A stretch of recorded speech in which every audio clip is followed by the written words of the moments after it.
शांति। बाबा कहते बच्चे, बाबा आए हैं तुम्हें सुख का वर्षा देने, सतो प्रधान बनाने, सतो प्रधान दुनिया में ले जाने। इसीलिए तुम बच्चों को टू मच मोह नहीं रखना है। ये देह से भी मोह नहीं, देह के संबंधियों से भी मोह नहीं, वस्तुओं से भी मोह नहीं, बहुत न्यारे प्यारे होकर चलना है। ओम शांति। 12 तारीख की वाणी है। मीठे बच्चे, बेहद के बाप से सदा सुख का वर्षा लेना है तो जो भी खामियां हैं उन्हें निकाल दो। पढ़ाई अच्छी रीति पढ़ो और पढ़ाओ। प्रश्न, बाप समान सर्विस के निमित्त बनने के लिए कौन सा मुख्य गुण चाहिए? सहनशीलता का। देह के ऊपर टू मच मोह नहीं रखना। योग बल से काम लेना है। जब योग बल से सब बीमारियां खत्म होंगी तब बाप समान सर्विस के निमित्त बन सकेंगे। प्रश्न है, कौन सा महापाप होने से बुद्धि का ताला बंद हो जाता है? यदि बाप का बनकर बाप की निंदा कराते हैं, आज्ञाकारी वफादार बनने के बजाय किसी भी भूत के वशीभूत होकर डिससर्विस करते हैं, कालापन नहीं छोड़ते, तो इस महापाप से बुद्धि को ताला लग जाता है। गीत बजा है, कौन आया मेरे मन के द्वारे, पायल की झनकार लिए। ओम शांति। भगवानोवाच्य, बच्चे जान चुके हैं कि निराकार जो पतित पावन ज्ञान का सागर है वह बैठ आत्माओं को पढ़ाते हैं। शास्त्र आदि पढ़ना यह सब है भक्ति मार्ग। सतयुग त्रेता में कोई पढ़ते नहीं, द्वापर से लेकर मनुष्य यह पढ़ते रहते हैं। मनुष्यों ने ही शास्त्र बनाए हैं, भगवान ने नहीं बनाए। न कोई व्यास भगवान है, व्यास तो मनुष्य था। निराकार परमपिता परमात्मा को सभी याद करते हैं। भूल सिर्फ यह की है जो गीता का भगवान श्री कृष्ण को समझ लिया है। बाबा समझाते हैं, ज्ञान का सागर मैं हूँ, न कि श्री कृष्ण। इस बेहद के दुनिया की हिस्ट्री, ज्योग्राफी आदि से अंत तक बाप ही जानते हैं कि कैसे यह आत्माएं आती हैं। मूल वतन, सूक्ष्म वतन और यह है स्थूल वतन। यह चक्र कैसे फिरता रहता है, यह नॉलेज सिवाय मुझ निराकार बीज रूप ज्ञान सागर के और कोई सुना नहीं सकते। फिर जब भक्ति मार्ग शुरू होता है तो भगत ही बैठ यह शास्त्र आदि बनाते हैं। यह शास्त्र तो फिर भी बनने हैं, ऐसे नहीं कि यह बनना बंद हो जाएंगे। भारत का असुल आदि सनातन धर्म है ही देवी देवता।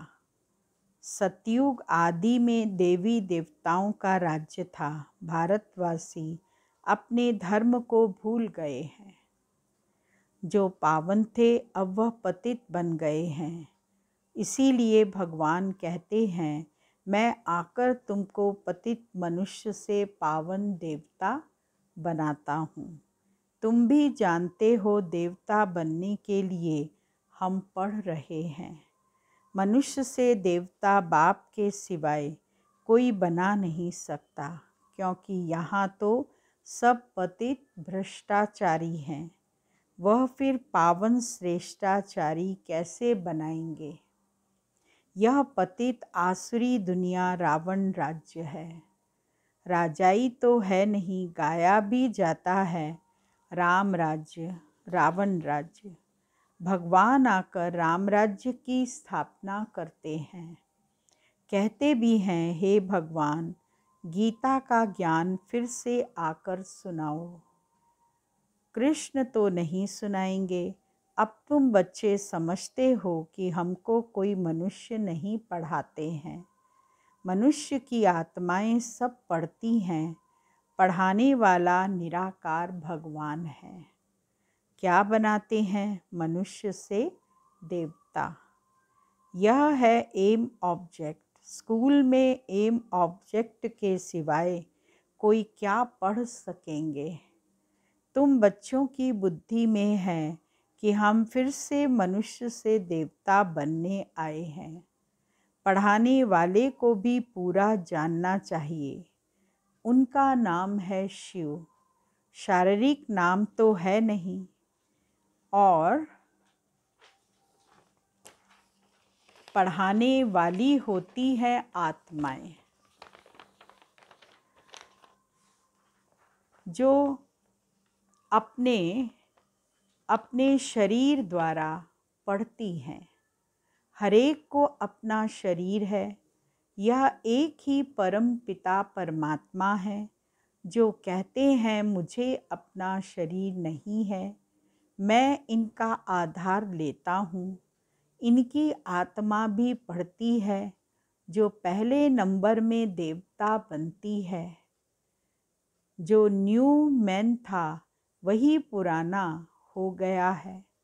कृष्ण है सबसे पहला न्यू मैन। फिर 84 जन्मों के बाद आकर ब्रह्मा बना। यह अपने जन्मों को नहीं जानते हैं, इसीलिए मैं बैठ सुनाता हूँ। पहले जन्म में यह श्री कृष्ण था, फिर पुनर्जन्म लेते लेते पतित बन गया। अब फिर मैं इनको ब्रह्मा बनाकर सो श्री कृष्ण बनाता हूँ। झाड़ में भी क्लियर लिखा हुआ है। नीचे यह तपस्या कर रहे हैं ब्राह्मण रूप में, ऊपर में वही ब्रह्मा पतित दुनिया में खड़े हैं और यहाँ संगम पर अब तपस्या कर रहे हैं। तत्वम, तुम भी देवता थे, फिर पुनर्जन्म लेते लेते पतित शूद्र बने हो, अब फिर तुम पावन बनते हो। जानते हो पतित पावन परम पिता परमात्मा द्वारा हम पावन बन रहे हैं। बाप उपाय बताते हैं कि मुझे याद करो। मुझे याद करने से ही तुम पावन बनेंगे। आत्मा और शरीर दोनों ही पावन तो सिर्फ सतयुग में ही होंगे। यहाँ शरीर सबको पतित मिलता है। सबसे खराब भ्रष्टाचार है काम विकार। विष से पैदा होने वालों को ही भ्रष्टाचारी कहा जाता है। सतयुग में कोई भ्रष्टाचारी होता नहीं, क्योंकि वहाँ विष ही नहीं। कृष्ण को संपूर्ण निर्विकारी कहा जाता है। फिर निर्विकारी ही विकारी बनते हैं। सतयुग त्रेता में विकार होता ही नहीं। इसीलिए बाप कहते हैं इन 5 भूतों पर विजय पानी है। बाप ही विकारी दुनिया को निर्विकारी बनाते हैं। कई हैं जिनको धारणा बिल्कुल होती ही नहीं। क्रोध का भूत, लोभ का भूत, मोह का भूत एकदम काला कर देता है। सबसे गंदा है काम विकार। वह भी तब आता है जब देह अभिमान आता है। बाप कहते हैं अपने को आत्मा समझो। आत्मा में ही संस्कार रहते हैं ज्ञान के। अभी आत्मा के ज्ञान के संस्कार बिल्कुल ही खत्म हो गए हैं। बाबा कहते हैं मुझे याद करो। मनुष्य तो साकार को ही याद करते हैं। भक्ति में हिरे हुए हैं। गुरु गोसाई व कोई देवता को याद करेंगे। बद्रीनाथ अमरनाथ पर जाएंगे तो पत्थर की बैठ पूजा करेंगे। शिव के मंदिर में भी जाते हैं, परंतु यह किसको पता ही नहीं कि यह बाप है। इसको कहा जाता है अंधश्रद्धा। कोई जानते ही नहीं कि बाप कब आया, कैसे आया। अब तुम बच्चों को सब कुछ समझाया जाता है, परंतु तुम्हारे में भी कोई थोड़े हैं जो अच्छे सयाने वफादार फरमाबरदार बच्चे हैं, जिनमें भूतों का प्रवेश नहीं है। भूतों की प्रवेशता वाले बड़ा तंग करते हैं, बहुत डिससर्विस करते हैं, तो पद भी नीच मिल पड़ता है। पुण्य आत्मा बनने के बदले और ही पाप आत्मा बन पड़ते हैं। एक तो देह अभिमान है, दूसरा फिर और विकार भी आ जाते हैं। लोभ का भूत आ जाता है। दिल होती रहेगी यह रबड़ी मलाई खाएं। यह शुरू से चलता आया है, अभी तो अवस्था परिपक्व बनाना है। लोभ का भूत भी पदभ्रष्ट कर देता है। आधा कल्प इन भूतों ने हैरान किया है। जो कहते हैं हम पुण्य आत्मा बनते और बनाते हैं, वह खुद ही पाप आत्मा बन पड़ते हैं और दूसरों को भी बनाने लग जाते हैं, नाम बदनाम कर देते हैं। अगर तुम्हारे में ही क्रोध का भूत है, तो तुम दूसरों का फिर कैसे निकालेंगे? कोई देह अभिमान की उल्टी चलन देखो तो रिपोर्ट करो।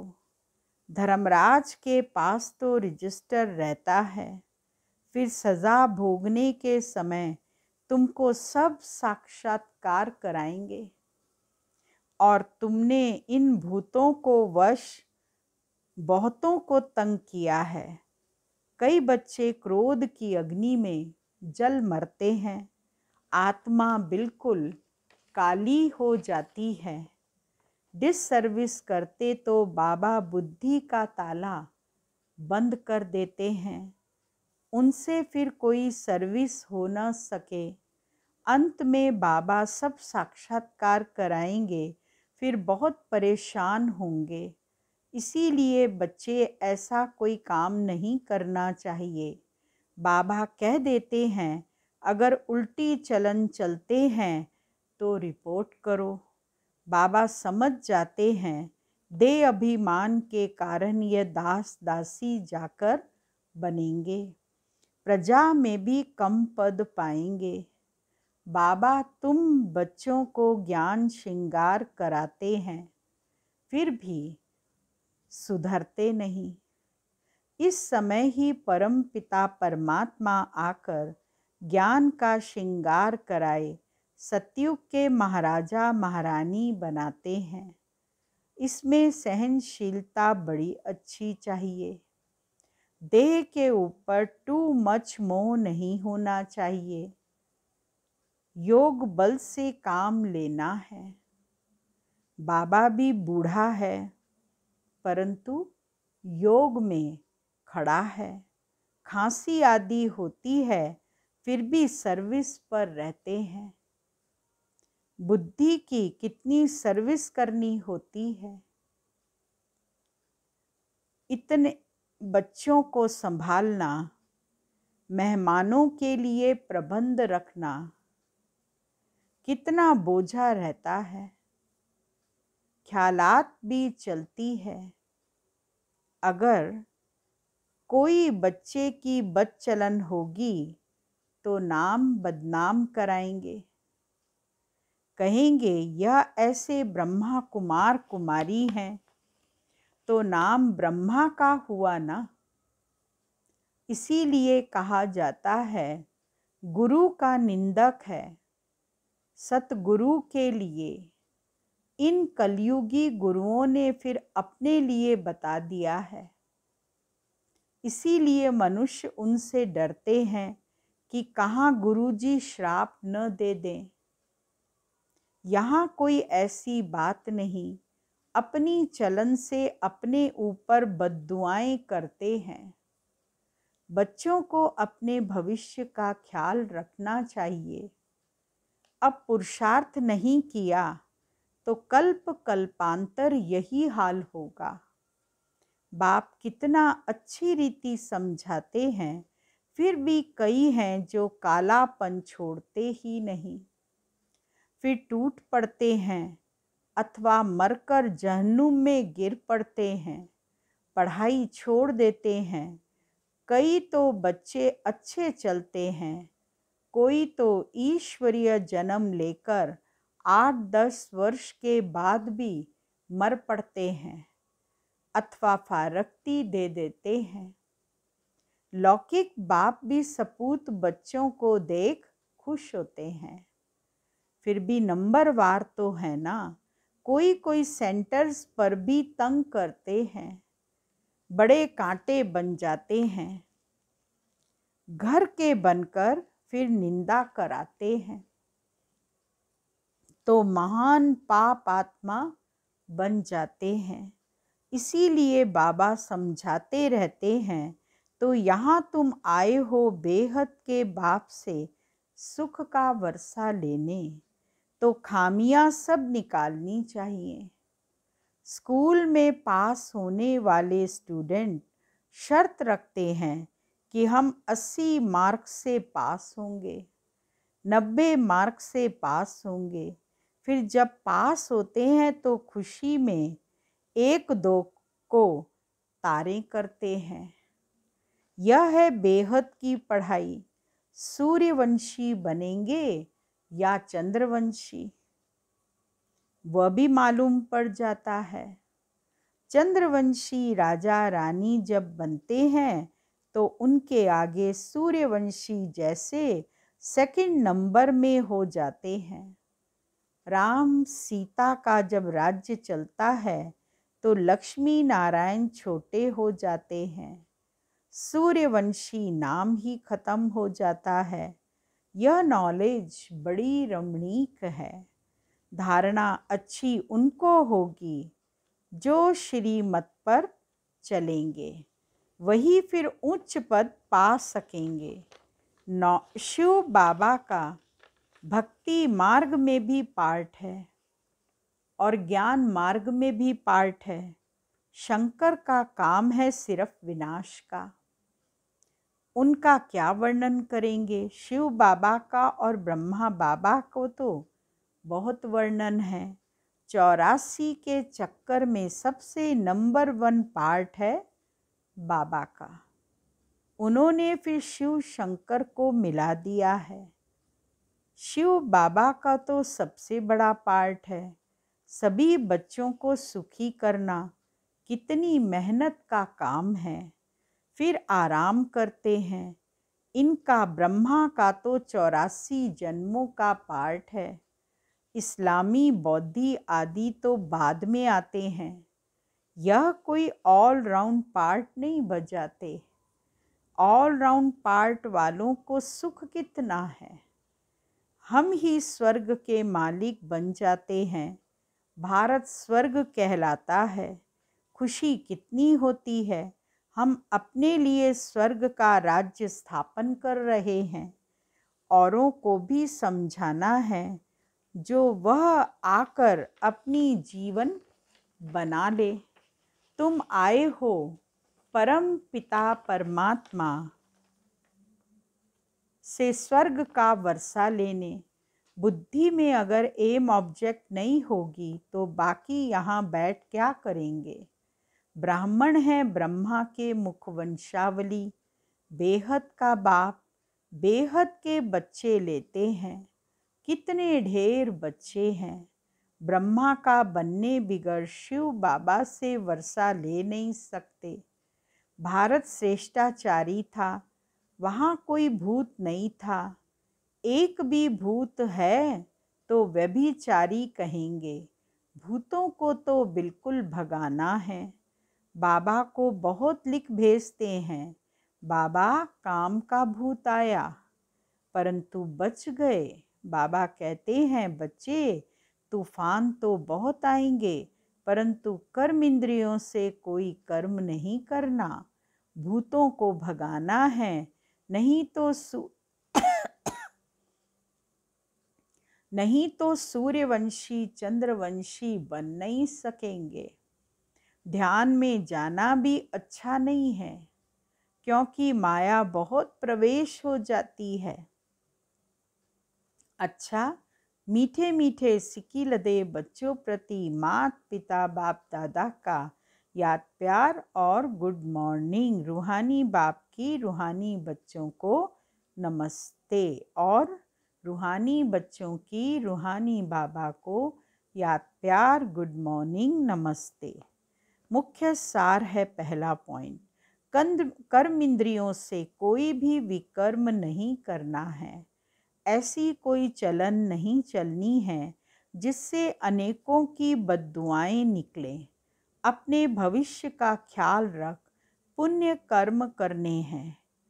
दूसरा पॉइंट, अंदर जो भी कालापन है देह अभिमान के कारण भूतों की प्रवेशता है, उन्हें निकाल देना है।